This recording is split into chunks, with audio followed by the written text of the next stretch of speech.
Queridos niños, queridas niñas y público en general, nos hemos reunido aquí para aprender algo nuevo y ya sabéis cuál es nuestro lema. Algo nuevo aprenderéis a poco que escuchéis, aunque eso sea perder el tiempo con la dignidad con la que yo lo pierdo. Bueno, vamos a volver a empezar de nuevo con una nueva entrega del pensamiento de Carlos Marx. Hasta ahora hemos visto, en primer lugar, toda la idea de praxis.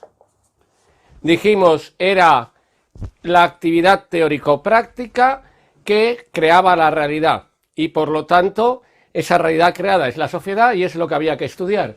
En segundo lugar, vimos cómo esa sociedad se estudiaba a través del materialismo histórico, que estudiaba tanto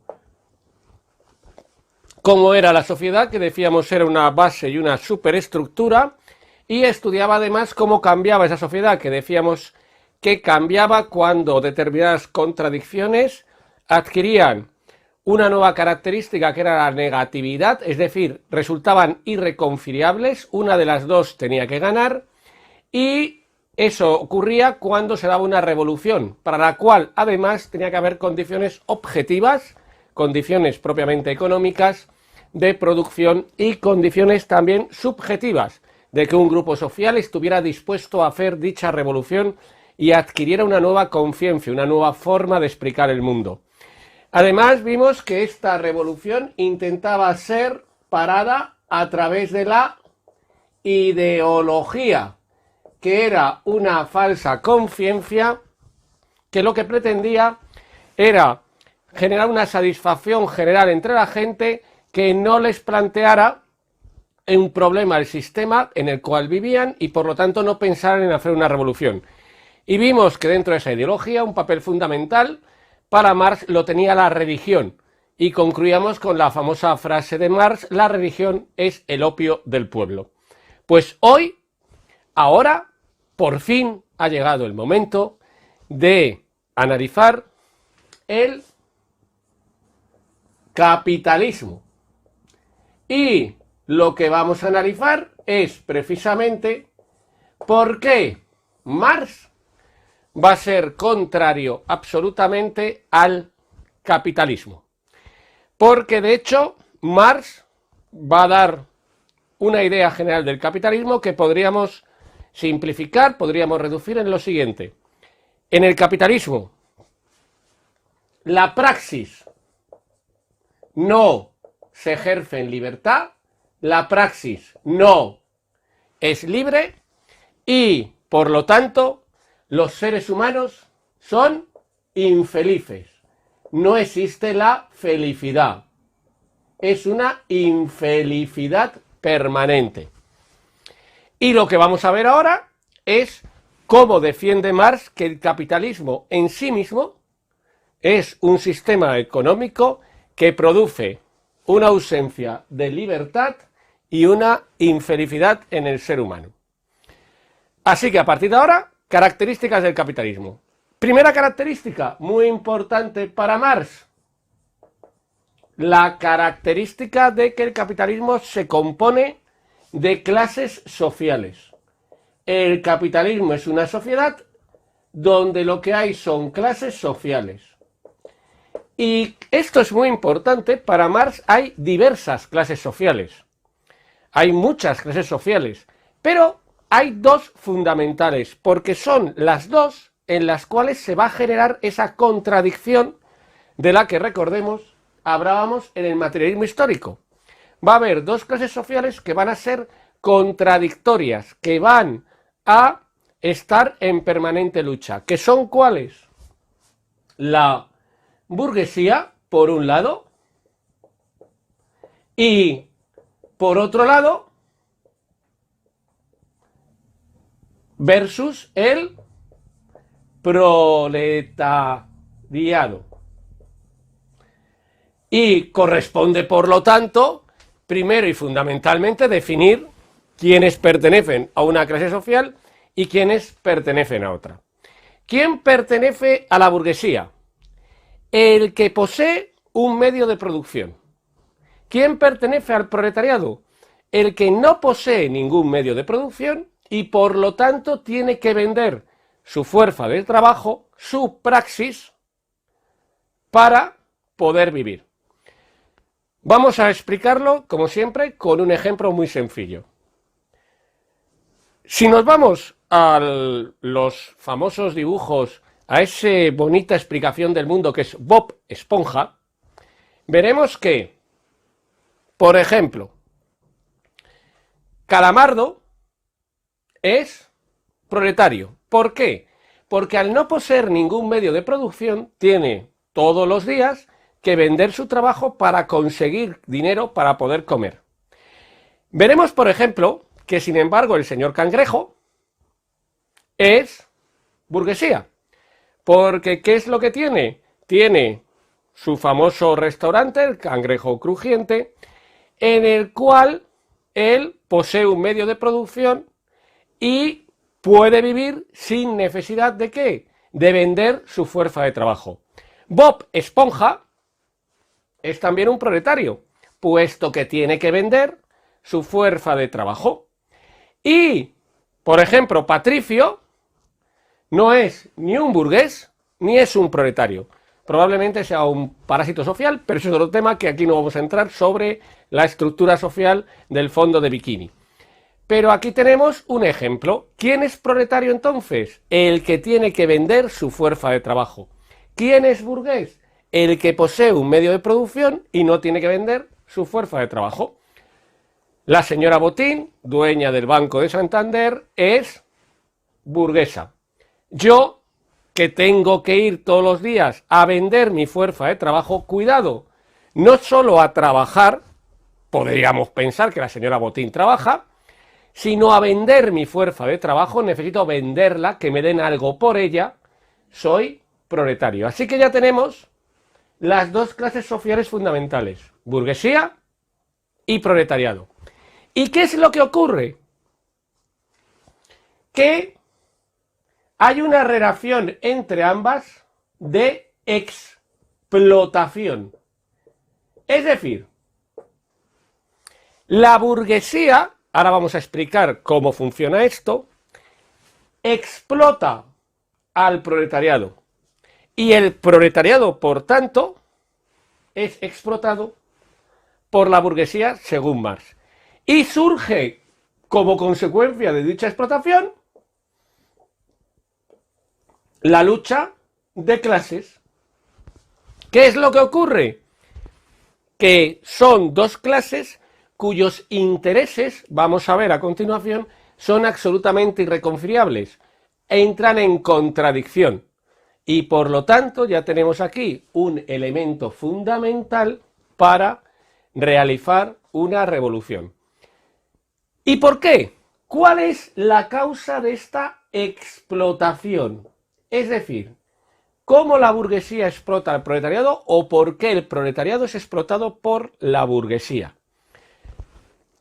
Esto es una de las ideas claves de Marx y se llama la alienación, palabra que ya conocemos por la religión, pero ahora ya no es una alienación religiosa, sino que es la alienación en el trabajo. Y ahora yo voy a explicar la alienación en el trabajo y luego lo que vamos a hacer es explicarla con los términos con los que emplea Marx. Vamos a situar esos términos en el ejemplo que yo voy a poner.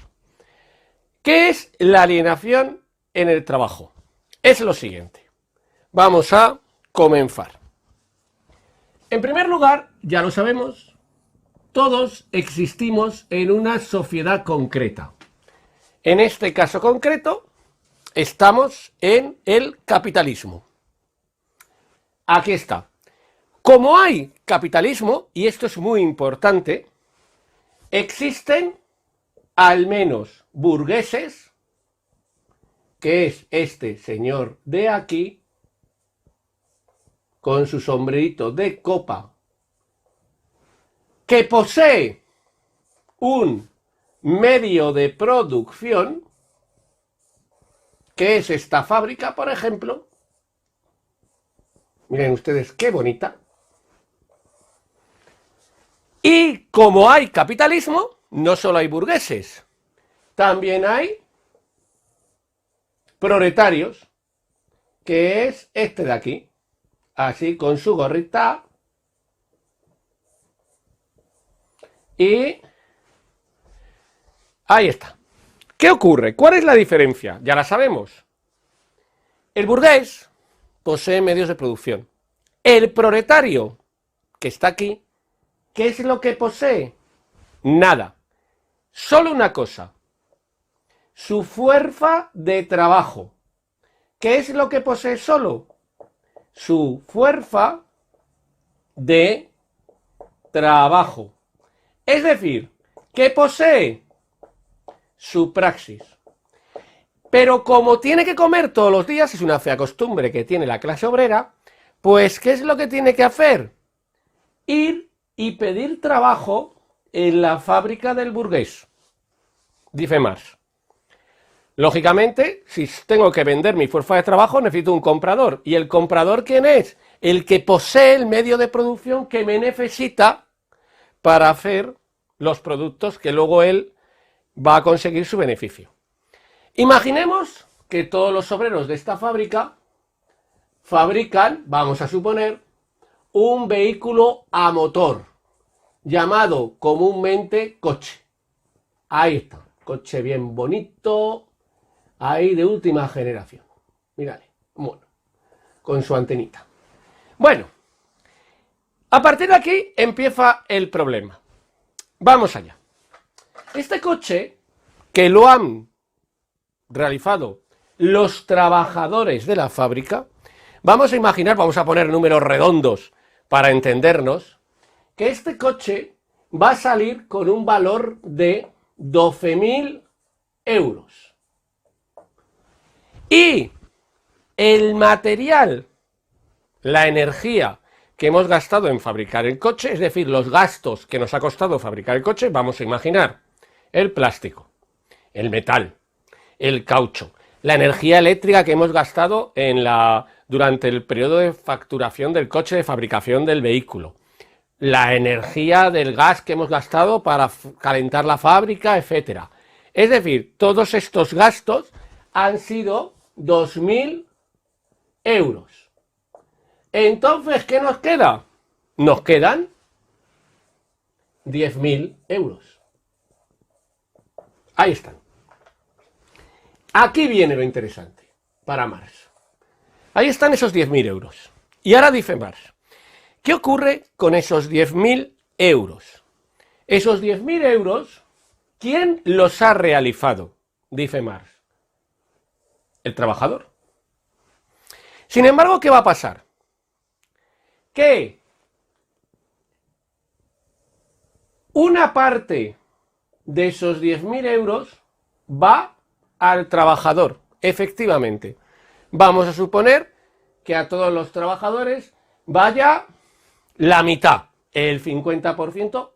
Vamos a suponer, lógicamente estaríamos hablando de un grupo de trabajadores, vamos a suponer que vaya pues el 50%, 5.000 euros, vamos a suponer que fueran 1.000, me da igual. Vamos a poner, por ejemplo, que van 5.000 euros para todos los trabajadores. Y los otros 5.000 se los queda el capitalista. Es decir,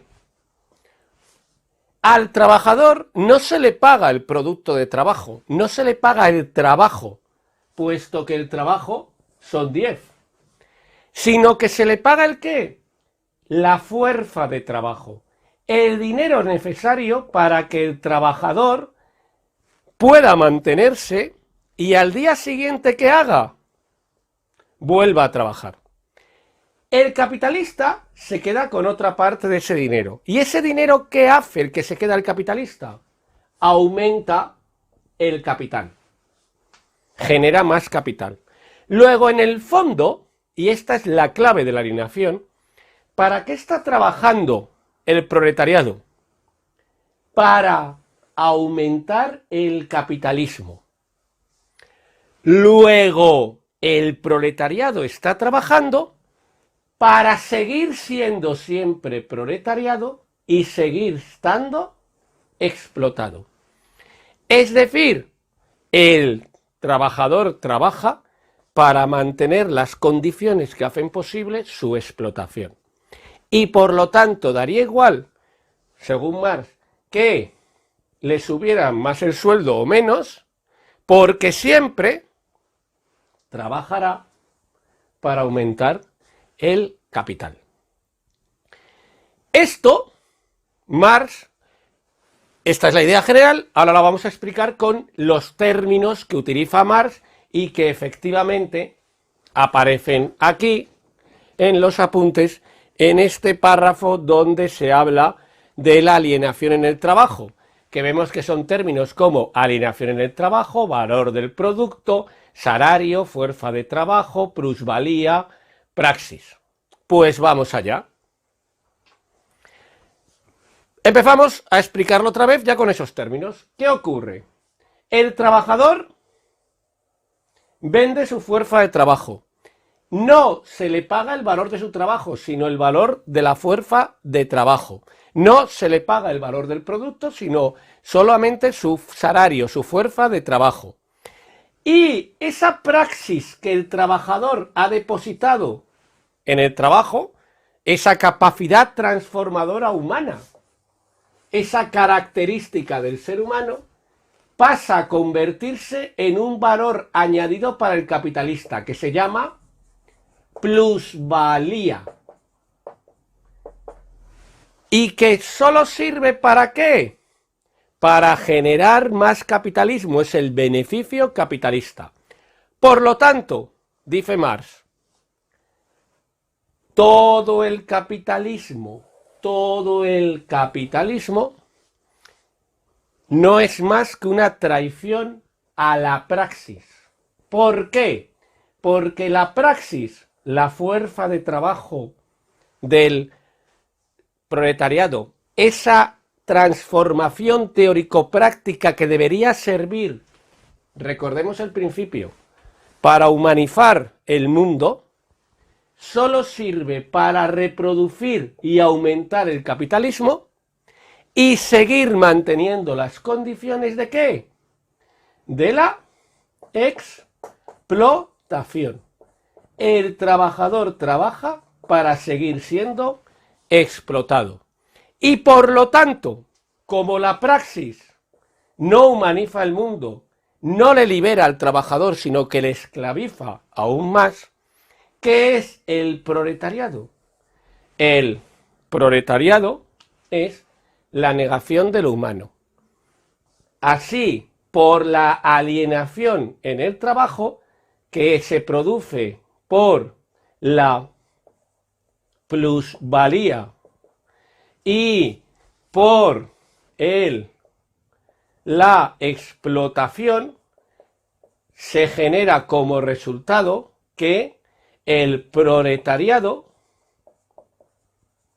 es negación de lo humano. ¿Por qué?